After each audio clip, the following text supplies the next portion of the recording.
Age of Fission radio show with your host, Lonnie Clark. We stand together and accept that we now live in a world transformed by Fukushima. Monday, Wednesday, and Friday from 8 a.m. to 9 a.m. Pacific Standard Time here on UCY.TV radio. We relentlessly engage every ear that listens. We expose and confront the complete lack of accountability for the nuclear industry. Consider social engineering programs who view our bodies, minds, and souls as assets on a balance sheet. We discuss vital current issues, interview activists, and engage our audience in an effort to allow all voices to be heard. The Age of Fission radio show creates a venue that all will choose. We encourage our listeners to reclaim their power and their courage to take action and save our planet from the ravages of greed and indifference. Our actions matter. Every voice matters. We remind our listeners that happiness is resistance.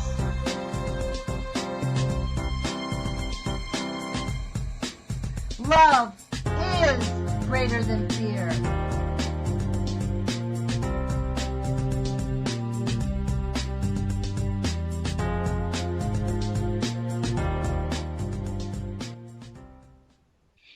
Good morning, UCY.TV radio listeners. This is Lonnie Clark with the Age of Fission radio show.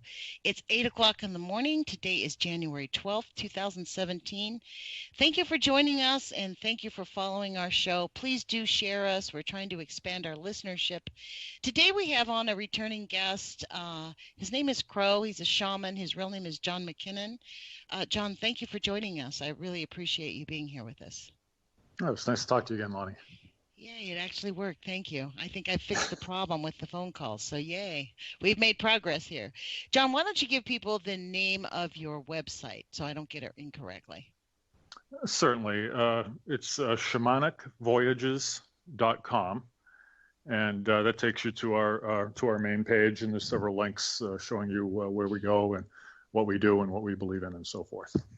Okay, well, we had you on for the first time a few weeks ago, and we had a pretty interesting discussion about what this journey means about really, I guess the journey is into our spiritual life, which is really essentially our real life, right? Like that's essentially what we're talking about. Yes, yeah.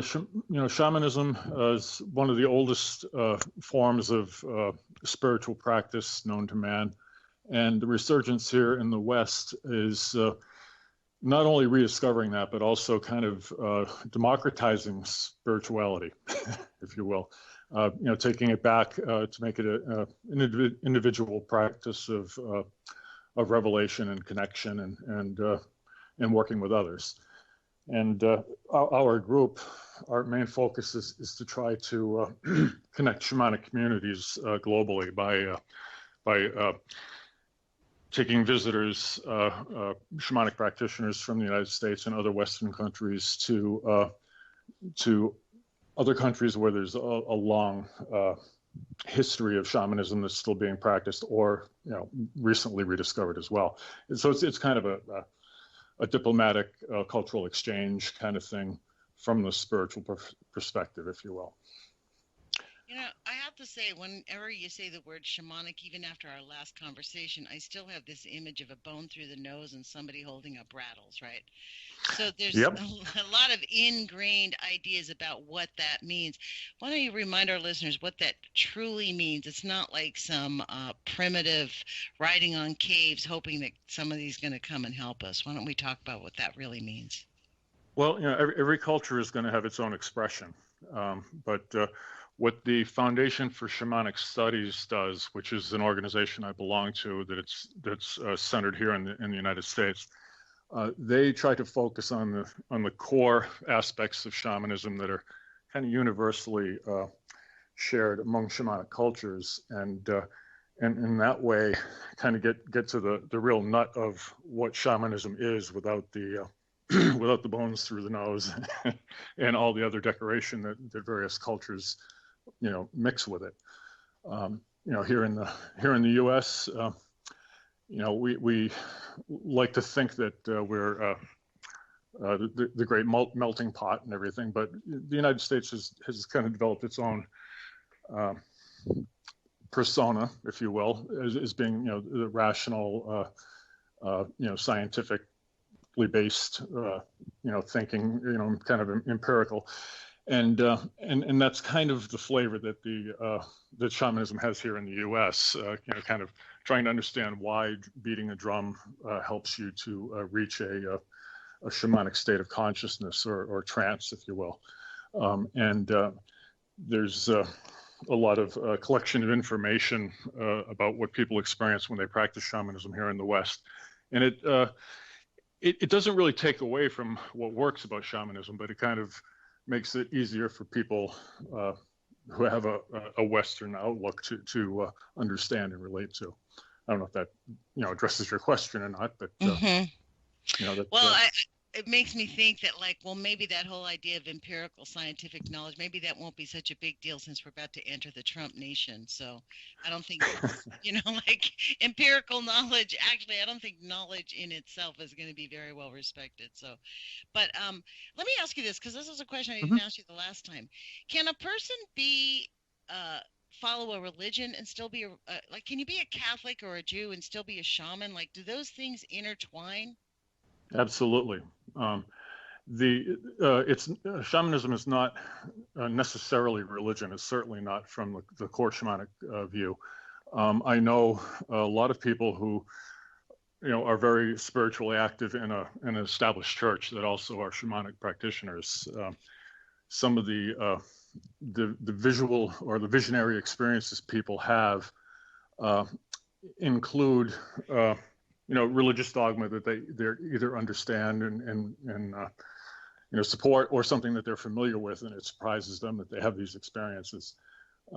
It's not excluding anyone, and it's more about taking the practice home to yourself and trying to experience direct revelation. Now, a Catholic from a long time ago would take their orders from Rome only, and Rome might say, no, they did a pretty good job, stamping out shamanism throughout most of Europe.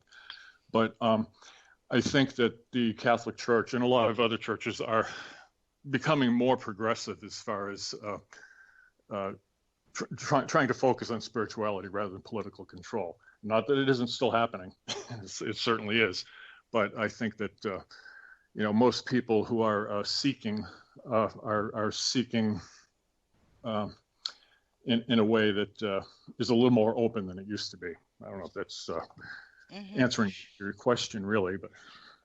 Well, your response prompts this question then. So shamanism itself doesn't lend itself to any type of organized political movement, like where a group will say organize among shamanic practices and say we've got to put pressure on the government to allow this or allow that.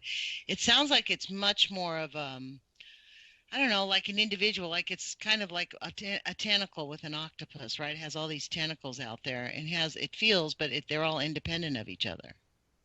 True. The octopus has one brain. And if shamans are going to look for any image that resembles that, we would prefer to call that something like the collective consciousness, if you will.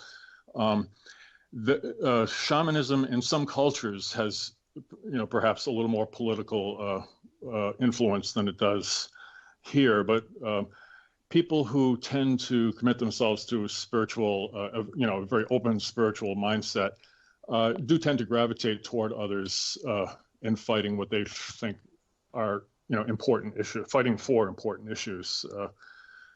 For instance, I'm spacing a particular. In Mongolia, for instance, there's a large mountain called Noyan Mountain, which is a familiar issue if you're at all involved with Mongolians.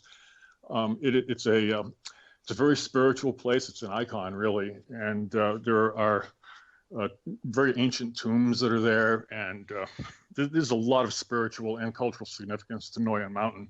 But it has been coming to the attention of mining companies and so forth. and they basically want to strip mine the mountain. So in that case, the shamans from Mongolia have been seeking the support of other shamans globally to support them, not just morally, but also actively in their spiritual prayers, if you will, or journeying, or whatever it is that we do. It's difficult to describe, to the common layperson, the sort of works that we do aside from seeing clients. Everybody can understand that, but there's a type of shamanic work called psychopomp, which is I guess a Greek translation for guiding souls. And this is work that you do that you don't get compensated for it, but it's kind of like really investing your heart into seeking the assistance of whatever compassionate spirits might be out there to relieve a disharmony in the world or in an individual. If that is making sense to you, that they can kind of describe a lot of what shamans do that people aren't generally aware of. Even in small cultures where shamanism is very accepted and so forth, they get the give and take, the solution to a problem. There's a cause and effect relationship with how they engage with shamanism, but they also trust their shamans to be caring for the group as a whole, and helping to protect the society and the very earth that we live on. And there are a lot of us that really feel that is part of what we need to do as representatives of this particular, spiritual art, if you will. So that gives you, to bring it full circle, that gives you kind of an example of how shamans might come together for a political cause. Well, look, as you were speaking, this question came up in my mind about the sounds, that when you were saying that the drum beats, that drumming actually helps you. I've actually had ring therapy where this lady, I sat on a chair and she just did these rings and brought I don't know how she did it, but they were like these glass bowls and metal bowls, like copper bowls or something like that. And she would circle them around and they made this super high pitched thing. And it actually really did help. It was really odd. It was like one of the weirdest kind of alternative treatments I've had. But it sounds very similar to like the shamanic chants of what how we bring ourselves into wholeness through the shamanic chants. So all of that made me just wonder, like, our language. I know one of the things that I was fascinated about when I first began to become fluent in Spanish is how my thoughts changed. The actual ability to speak the language, and English is such a harsh language and inaccurate and vague, and you have to really search for accuracy in English, correct? So it occurred to me, I wonder if the way we speak our languages, and like even the names that we call ourselves, like how we vocalize ourselves, has anything to do with how we reflect our spirituality at a cultural level. I think that's one of the issues within, frankly, the Anglo-American, the whole concept of those of us whose base is English, is we have lost out on a whole level of spirituality, a whole level of harmony. Like Spanish to me was like constantly speaking a song. You know what I mean? Yes. I found it pretty easily. You know what I mean? So I wonder if that concept of how when you were talking about the Tibetans and their language, do you think that the way we vocalize and speak our language connects us in a deeper level to who we are as true human beings? Oh, I absolutely do. The influence of the way we speak and the way we visualize our thoughts, in different languages, I could almost see it in my head when you were talking about it. I kind of attribute color almost to the difference between speaking Spanish and speaking English. Because it's a less precise language, there are intonations that also kind of convey meaning. Or you think of a lot of the tonal languages in Asia, where it can be the exact same word, but there's a tone variation which Right. completely changes the impact of the meaning. So, and also, I don't know if you know any deaf people or people who are close to them. Their worldview is very different if they've never had hearing. Is very different from speaking people. Because they have a much more visual world. They're so much more attuned to visual input. They don't have this, they don't have language to convey thinking, at least not verbal language or sound. It's conveyed rather through, visual cues and so forth.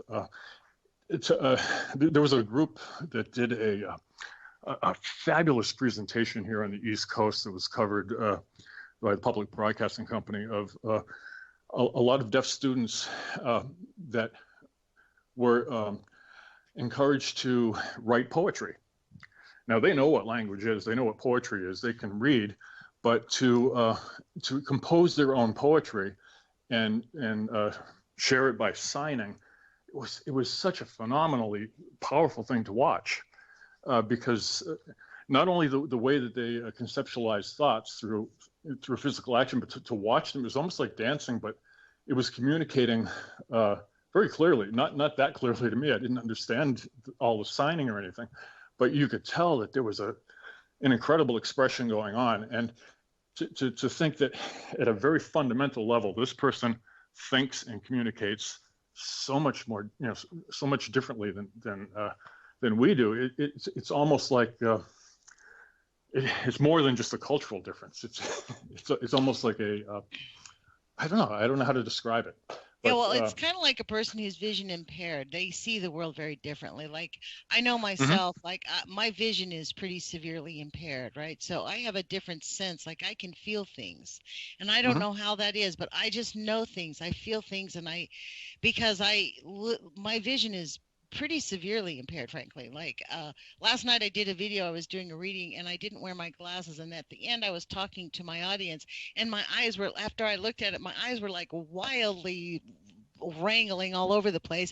I thought I was looking right directly into the camera, right? It's totally hilarious, but it makes you realize like the things that we're not even conscious of, and how deeply we rely on those alternative senses without even, and the misconception that we can, this is kind of where we're hit.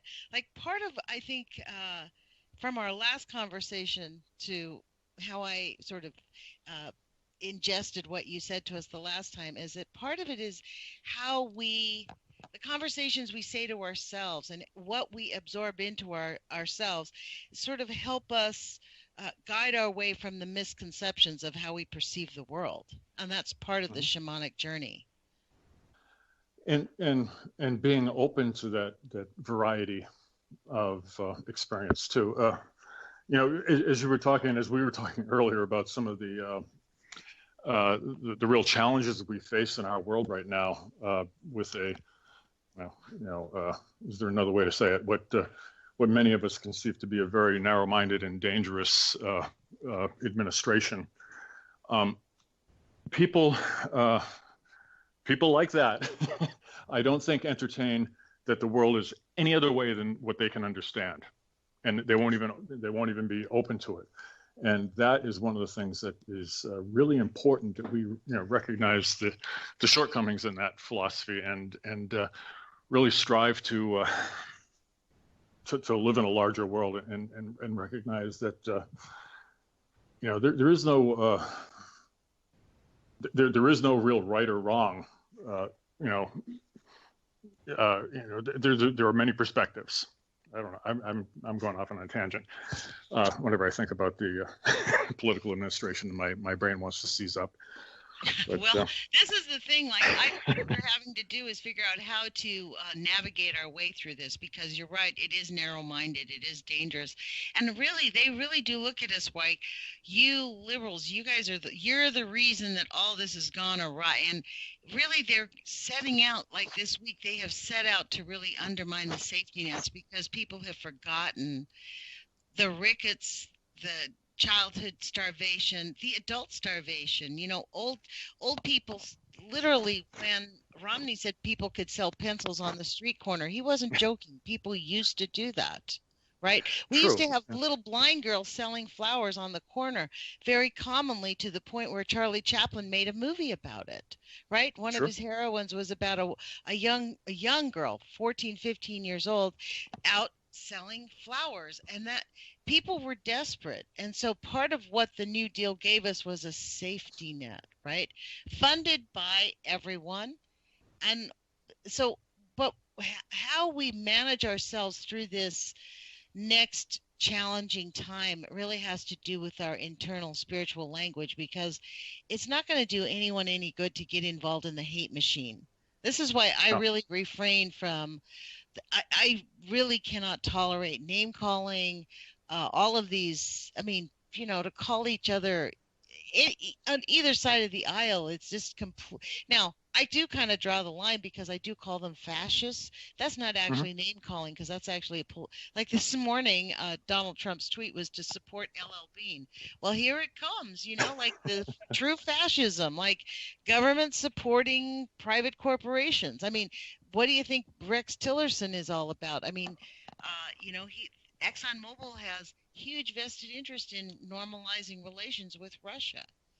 Now, I'm not against that, but it's kind of like, where are our values? And I think it's this kind of dichotomy, I think, that maybe this journey into shamanism, this is why I like the idea that we can still maintain our religious beliefs and still take a journey into that, opening our minds to a different way of perceiving our spirituality.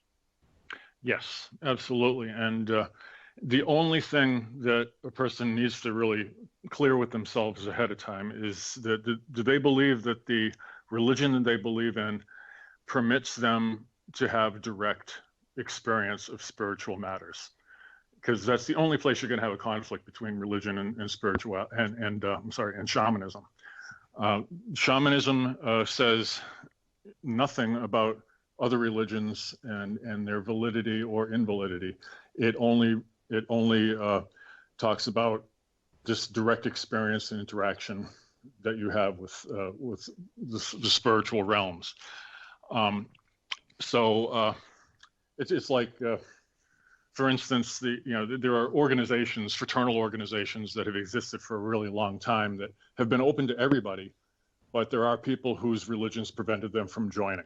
And it's kind of like that. You have to clear with yourself. Am I okay with experiencing for myself and not trusting that the hierarchy is going to tell me what I can experience? And I'm all for complete support in your statement about hate.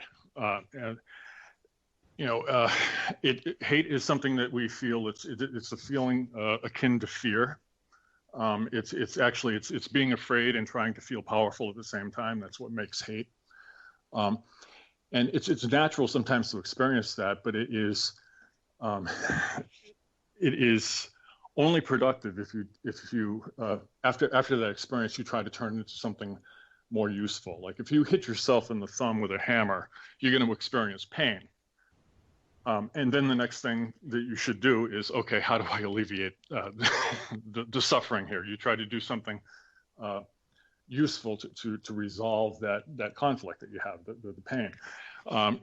People can't be held accountable really for being angry or for being fearful and so forth, but they can be held accountable for staying there, because that is not productive. It's important to get angry at, for instance, the main kernel of your program is about Fukushima and the terrible the terrible travesty that we're suffering through because of people's greed and refusal to take responsibility for making bad decisions. It's important to get angry about that, because the anger motivates you to move in a direction toward resolution. At least that's the only thing that's going to help anybody. Being angry and stomping your feet and yelling. Once you get through that,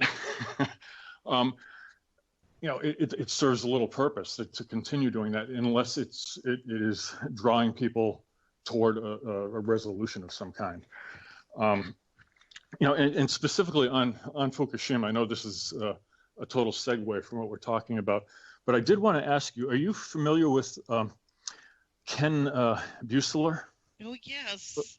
Woodhull? Yes. I do not have any respect for the guy, as a matter of fact. I think he's part of the problem. Yeah, I think he is part of the big problem.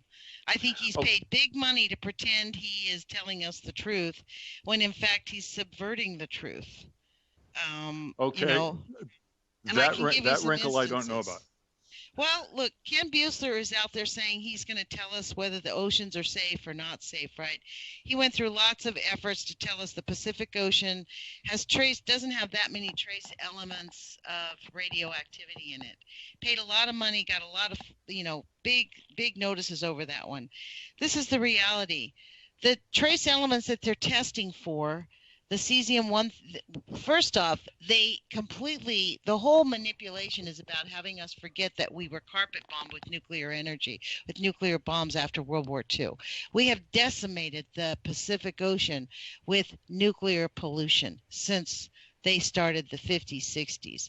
He is a tool. I mean, I'm not saying he is intentionally doing this, but he, like many of the other, quote, scientists, have been paid to not look at and not ask the real questions. So, for example, one of his big studies in the last year or two was he came out with a scientist up in Canada, said, the Pacific Ocean has very low levels of, Fukushima trace elements, so you don't have to worry about it. You can eat the fish. In fact, a scientific study came out just yesterday or the day before from Alaska telling us that the fish in the Pacific Ocean has practically no levels of radiation at all from Fukushima, so don't worry about it. The fish is fine. The deal is this. Ken Buseler only tested the water, and they only tested for cesium-134, which goes away after 2 years. Its half-life dissipates in 2 years. We're 6 years in, so every 2 years it keeps dissipating, right? So there is trace that level of that, but they do not test for cesium-137. They don't test for americium. They do not test for plutonium.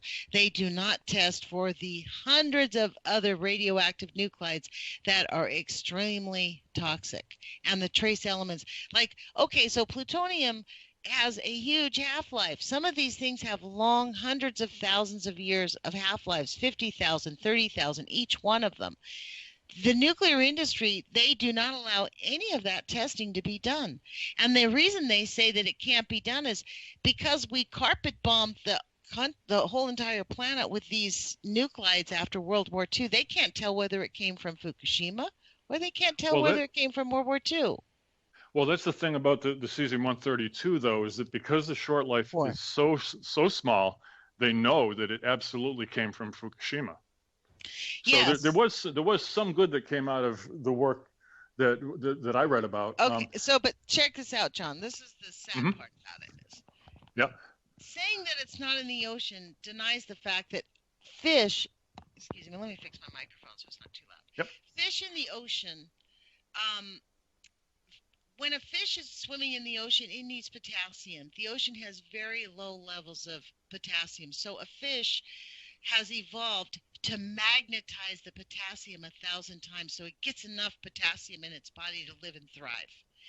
It identifies cesium-134, 137 as potassium, so it magnetizes even trace tiny elements 1,000 times. Right, they're soaking it up. Right. Not only soaking it up, but making it way bigger. So a fish is actually, Dr. John Goffman talked about this. It's much more toxic to eat a fish out of the ocean that's been contaminated than to drink a gallon of water. So there's a lot of denial about it's that circular. It's that whole thing of it's a lack of scientific dishonesty when it really gets down to it on the mandates that the IAEA requires. Like, scientists are not allowed to test for other levels of contaminants, of nuclear radioactive contaminants. For example, do you know that 100% of the tuna tested positive for radioactivity. They have stopped testing tuna, and they've just Yeah. decided we're going to sell it anyways, right? So Right. do I think that Ken Buesler is intentionally lying to the public? No. I think he has been brainwashed like most doctors, most scientists. The IAEA controls the scientific community in regards to nuclear testing and nuclear information that's allowed to be out there. So I find it challenging to accept Ken Buesler as a respected scientist because he knows that he is ignoring some facts, and he can't put that in, and he can't talk about it because if he talks about it, his funding gets cut off. Right. Funding gets cut off. You don't get published. Do you know who Arnie Gunderson is? Do you know Arnie Gunderson? The name is familiar, but I don't. Yes, he's with Fair Winds. He was he was an engineer in nuclear facilities for many years. After Fukushima, he had been warning the industry that bad things could happen. He was working there and following and clicking his heels and saying Sig Heil, doing what he was told. Then Fukushima happened and he couldn't stay silent anymore. His funding got cut off. He's basically somewhat ridiculed within the scientific community. That is, and Helen Caldicott, again, another person who has been a loud advocate for the end of all things nuclear, is basically disrespected. I had a nuclear physicist tell me that John Goffman's work has been debunked. No, it hasn't been debunked. What it has been is been disrespected and discredited, but his work stands on its own. In fact, this last week I did an interview with Dr. Chris Busby, and we were talking about, he didn't agree with a lot of what John Goffman was talking about, but he said that his recent studies within the last 5 years, I think he said, shows that the basis of all the safe levels of testing were based on false information and basically corrupted information. The information where we base our levels of safe radioactive contamination is based on a level of corrupted information that was intentionally put into the studies as the core and the heart of the work, to the point where he was able to prove this in a court of law in England and win cases for nuclear victims. And he is proposing that people who live in Europe start invoking what's called the suicide clause, which means if the basis of your information is incorrect, then you have to throw out all the information and start over again. He's hoping that they can stop nuclear in Europe based on this. We don't have the same laws here, but they do have a window of opportunity there. So, yeah. And to go back to what this show originally came about because of Fukushima, and as I've unpeeled the onion, the core, the hardcore core of it all is really to expose the fundamental lies. And it's actually grown beyond just the nuclear industry. As John Goffman said, it's the technology. The whole idea of technology for profit fundamentally undercuts the core of scientific knowledge and basis. So we've had lots, like the lead in our water, we have nitrates in our water, we have tritium in our water.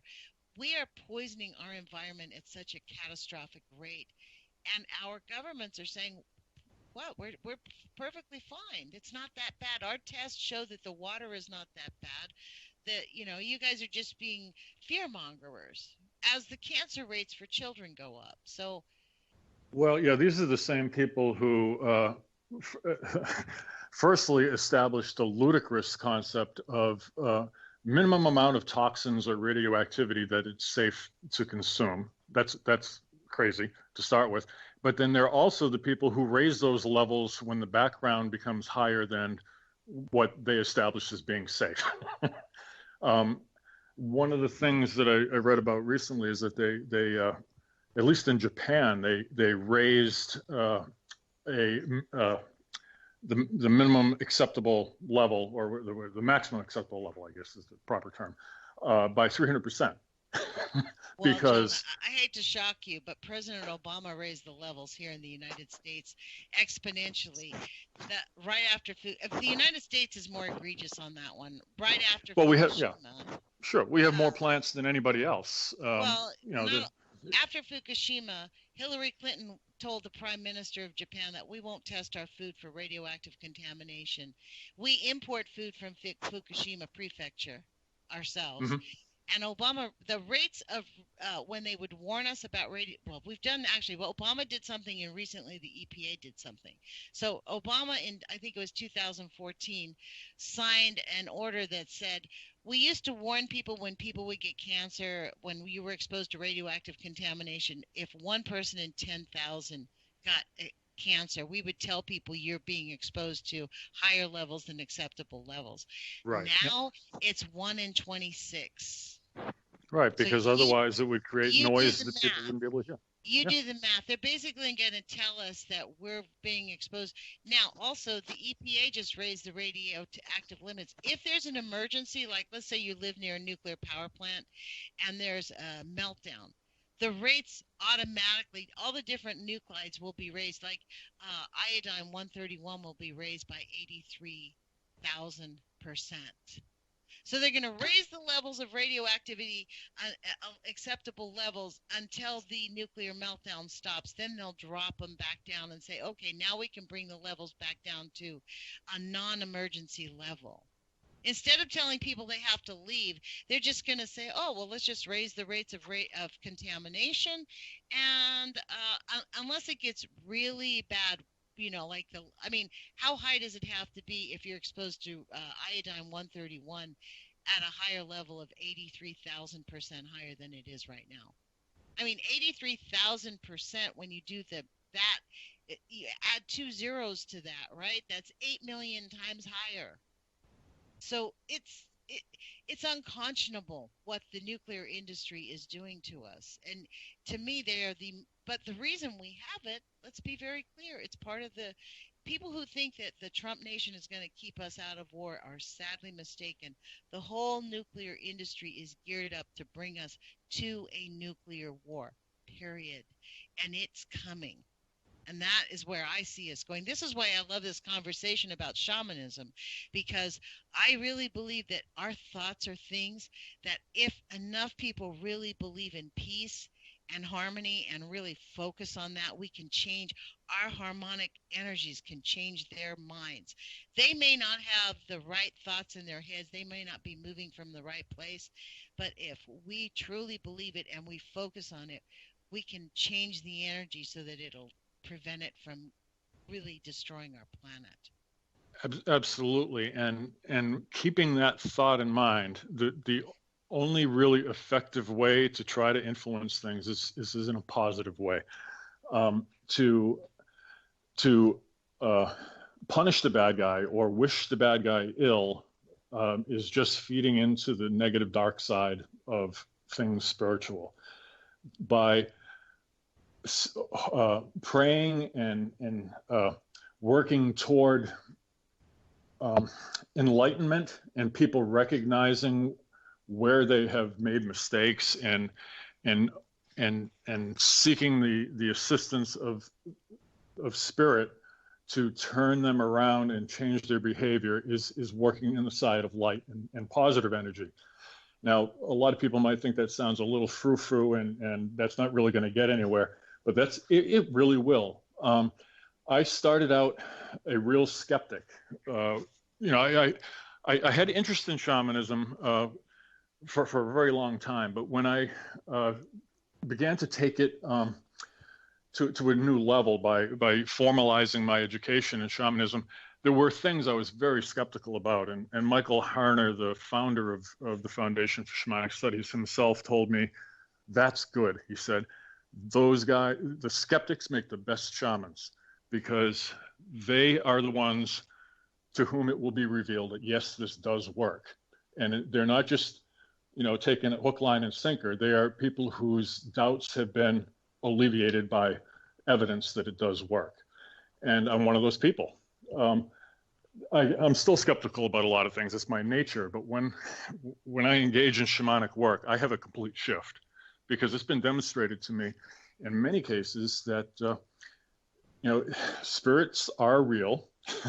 There is something beyond us that can teach us, that can assist us to alleviate suffering and to find solutions to problems. Now, there was a time the skeptic in me would have said, well, maybe I'm, just accessing deeper parts of myself where, that 9/10 of the brain that Einstein said we didn't use. But it's been demonstrated to me that things go well beyond that. I had I'll give you a quick little story if you don't mind. I had a client many years ago, psychotherapist who had a borderline personality patient. She was very uncomfortable working with this guy. And what happened is she began to have nightmares where he was in these nightmares. So she approached me and asked if there was anything that we could do. So, we did a drumming. And one of my spirit helpers in the form of a plant gave me specific instructions of what I should tell her to do. So without going into too many details, I gave her some instructions of what to do. And over the course of the next 3 days, her dreams should stop. Well, on the third day, this patient of hers comes in, and he has one of those plants in a little pot that he gave to her, and he said that he has decided he's going to take a break from counseling for a while. Not only did the dreams stop, but this guy, left the practice, and the fact that he brought, this plant into her as a parting gift for her office was enough to raise the hair on my own neck. I was hoping that that everything was going to work out fine and the dreams would stop. I had no idea that I was going to get an affirmation like that. Wow. These types of stories happen to lots of people a lot of the time. And, go ahead and try to explain it some other way. Perhaps somebody might be able to come up with a plausible explanation. But it was enough for me to recognize that not only is this stuff real, but it feels really good to me to be able to move, to live in this world, wow. to really kind of bridge the two existences. And now that I'm older, I'm stepping away from a professional life. I think it was Gandhi who said that's the time that you give yourself over to spiritual things. After you've worked, you've raised a family, you've contributed to society. If you feel drawn to spiritual things, that's the proper time to do it in your life when you get older. So that's why I'm really redoubling my attention to this sort of work now. I see amazing things happen all the time. Well, so John, that really, makes me think. I used to pray that Dick Cheney would have a heart attack, and then I realized he didn't have a heart, so I started praying he'd have a brain aneurysm, right? So maybe what I should do is start doing some chanting and not have a focused end result. Maybe we could change his mind to not be such a complete evil human being, him and Kissinger. Maybe that we could stop the complete decimation of the planet if we would actually do some chanting, huh? It can't hurt. And, if you can truly in your heart, wish your enemy happiness, that is, and if that works, your enemy is going to change, Okay, well, I'm going to take your advice, Crow. I mean, for real, that is something that I will definitely focus on, because honestly, this whole thing about I actually do wish Donald Trump well, because I think that he is under an attack that he doesn't even realize is real. And I do wish that he does not succumb to them, because what I foresee if that happens is grave. So I think we're at a precipice where in fact, I even take this attitude about the radioactive contamination and the pollution. Somewhere may call me the eternal optimist, but I believe if we really focus our thoughts and intentions on creating solutions, I internally, and I've said this many times on the radio, I believe that sound healing is going to be the solution to reversing the nuclear contamination. I don't know why. I don't understand all of it, but at a gut level, I think that sound, because sound can change molecules, and that's what we're talking at a molecular structure, the whole thing. So I think that there has to be some solution. I'm not a death and doomer like Guy McPherson, who says that we've got 10 years on the planet. It's inevitable. Mankind has destroyed the environment to the point where we are just going to start dropping off like flies, period, no matter what. We can have all these good intentions, good thoughts, but we are so far gone that the entire structure of humanity and life as we know it is going to be decimated. I can't abide by that. I don't believe that that is a reality. Right. Now, the Maya had their long count that ended in 2012, and a lot of people were preparing for the end of life as we know it. But people who are from that culture say no, that was the end of the long count. And there is a great change, and then another count begins. There are short counts and long counts in their procedure of timekeeping. And 2012, you said 12. Well, it was variously interpreted by different archaeologists to be 2011 or 2012. Oh my God! And then we had Fukushima happen in 2011. Well, great changes are afoot, and there's no doubt about it. And to say that we're not going to be around in 10 years, that's a pretty specific prophecy or forecast. You'd have to give me more details for me to buy into that. But I'm experiencing, and I'm seeing people all around me experiencing the awareness of really great change.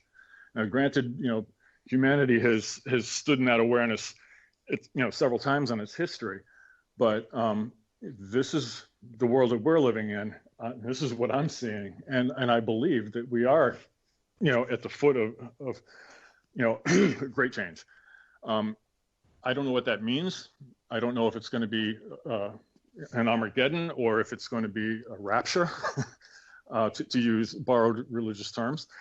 But something is about to happen. We are going to witness it.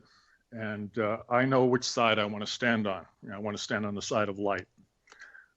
Because as we know, there's a lot of dark forces collecting and concentrating together in governments, not just here in the United States, but France is facing a very similar threat politically, with neoconservative is the nicest way I could describe her. Neoliberal policies. That's really what it is. Neoliberal policies. Yeah, and I for one don't think that the opposite is always what something needs. I'm a real believer in the middle way. I think it's important for and I'm glad to call you a friend as a liberal who is a voice in the wilderness trying to raise people's consciousness. And I think that that's great because we need that. There are also things that the conservatives give us that have value. They don't come to mind right now, but from time to time. I reject the idea of calling them conservatives. They're not conservatives. Well, the forces that are collecting now, I think it's a disservice to the term conservatism to call them that. They're just dark, but it's not a matter of conservative, liberal. Those are ideologies. We're talking about real actions that people are taking, and that's what we have to be taking responsibility for is our actions, not our words, not the things that we're talking about or promising or saying we believe, but our actions and what we do. Right. And thank you for putting so much of yourself into the great cause of trying to raise people's awareness, because unfortunately a lot of people are not hearing. And a lot of them aren't listening, but a lot of them just aren't hearing. And we really need to have people bringing these very important issues to their attention. Otherwise, they're just going to be herded into the corral. I think it's really important for people who don't agree to talk. I think civility is like the core of this is why they call it civilization, because it's based on civility, right? That's the concept. We don't have to agree with each other on how to manipulate our ways through life. We're little tiny creatures who live at max 100 years. Our time in terms of the course of history is not even a spark of light. It's brief, beyond brief. Yes. Yeah. But we have I believe that the gift of Mother Earth is love. I really believe that's what all of the mammals, our And I read a story yesterday that in Germany, they say that the trees communicate and have a great sense of love towards each other. When I was younger, John, I was raised a Catholic in a very brutal home. So when I rejected all of that, I used to pray to trees because I thought when you look at a tree, you can plant a tree in the ground, and no matter where you plant it, it tries so hard to thrive. It makes every effort to thrive. It, no matter what you do to it, it continues to want to grow and reach up. And that was what I thought would be like the right way to, that was how I sort of interpreted my springboard from this basic prison as a kid. You know what I mean? Like I wanted to be able to thrive. And so that concept that trees were a higher being than we people who breathe in air, because a tree just stands there, accepts from the universe, and thrives. It doesn't object. It has it, and as we've studied plants and animals, they've discovered that plants do actually communicate. They do talk. They talk in a language in a way that we don't see them. Like one of the things I was fascinated by when I took my terrestrials, we did an ecology of the forest. It was basically a camping class, right? The microbes, to learn that the mushrooms are basically a worldwide computer. All the mushrooms connect to each other, to all of them on the land base. It's like this one big gigantic computer system that talks and figures out what the earth, what the dirt needs to make it a healthy environment. It constantly is working to make it a healthy environment. You could compare it to an organ in a living, a living organism, Gaia, having these organs that, are part of the life of our planet, Yeah, and we are part of that life of the planet. And so this idea that it's all out of our control. I mean, somebody said to me, in fact, my sister's friend said this to me, that it's just me being desperate. I just want to desperately believe that I don't need to believe in Jesus Christ. And that's not it, because fundamentally, I didn't reject that concept. I reject the dogma of it all. Yeah. I mean, it's like my kids often ask me, when we were little, like, why do you do Christmas? Why do you keep talking? Because you don't want to throw the baby out with the bathwater. There's a lot of, I believe in ritual. I think that rituals are good. They're part of our process of being humans. We need rituals because we only have 100 years. So we need to mark things to help us understand who we are in the big picture of it all. That's my we got to get you under a drum, because I think that you would have an amazing experience. Yeah, that is something I haven't really done. I did do that healing, but I did it to heal like physical problems. Like I was having kidney problems, and this lady did this. I don't know. It was kind of like the weird. She called it sound healing, and it was like. She called it bowl. It was bowls. That's what they were, and it was one of the weirdest healings that I had ever had. But it did work. I mean, there are several forms of acoustic healing that are coming up now. Some trace their roots way back, and others are fairly new innovations. My sister, who is a licensed acupuncturist, has set a practice for decades. She's started to introduce more and more sound work in her treatments. And, I hear it from people all the time. They love her. She is a great healer. And that's the route she was attracted to, is acupuncture. But she's using a lot of that acoustic healing in her work, and you see more and more of it. And, you're gonna be the type of person that responds very well to it. And I highly encourage you to take the leap. You don't have to sign up for anything. You just have to lay down, follow a couple simple instructions, and have a great experience. You know what I'll do is I'll follow up after the show, and I'll talk to you about that off air.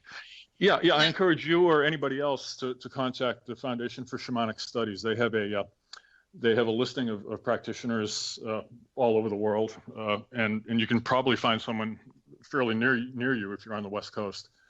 Foundation for Shamanic Studies. Yeah, they're at www.shamanism.org, and they are a great place to start.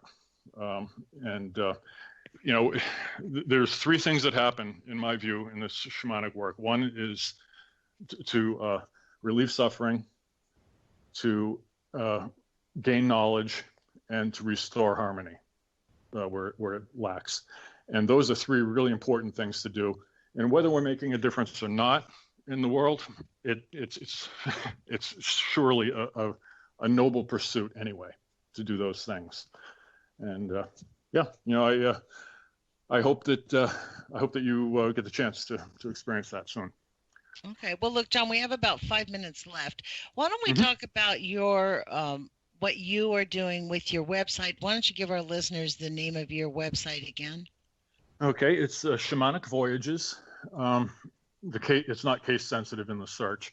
Shamanicvoyages.com. It will change to shamanicvoyages.org as soon as you help me form a 501(c)(3). Okay. And right now, what we're doing is we're organizing travel to Mongolia. Is our upcoming trip to work with Mongolian shamans and to experience the culture of Mongolia. That trip will be in this summer, June 26th to July 9th will be the time in country over there. And we're working with an established group that does this work in Mongolia at the moment. And then in the future, we're hoping to offer trips to other areas as well. Our trip to Mongolia is limited to 13 participants. And we are half the way there, a little over half the way there. And the only requirement is that a person is either a shamanic practitioner or someone who has a deep interest in a working knowledge of shamanism. So even if you don't, you've got 6 months to get that way if you really want to go there.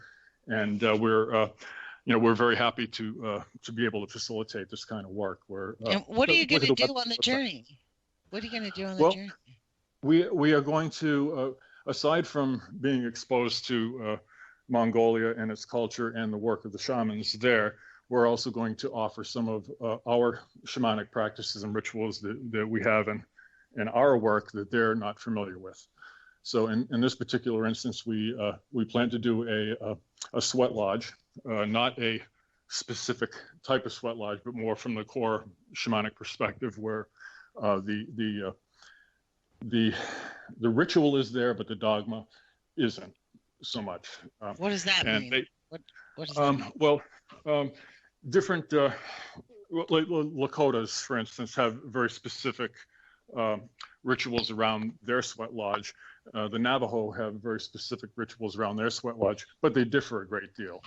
So with us, the sweat lodges I build, I follow the traditions I've been exposed to, but I don't say that this is the way things have to be done. This is an example of a sweat lodge. What takes place inside is familiar to just about anyone who's been in a sweat lodge, but the chants and so forth are not anthrocentric, that's what I'm looking for. Anthrocentric chants. They don't belong to a specific culture. They're going into too much detail is counterproductive, but I will be instructing them in what I'm doing and why I'm doing it, and whatever my knowledge is of the various cultures that do things a little differently, I'll share with them what I know, and it kind of gives them exposure to something they haven't seen before. Wow. And that's our offering to them. As well as we're going to receive offerings, from them as well, and their. Okay, John, I need to jump in. I just looked. It's 1 minute. seconds. Yes, okay. We've been with John McKinnon, a Crow. That's his shaman name, sharing with us the information about real shamanism. Join his website.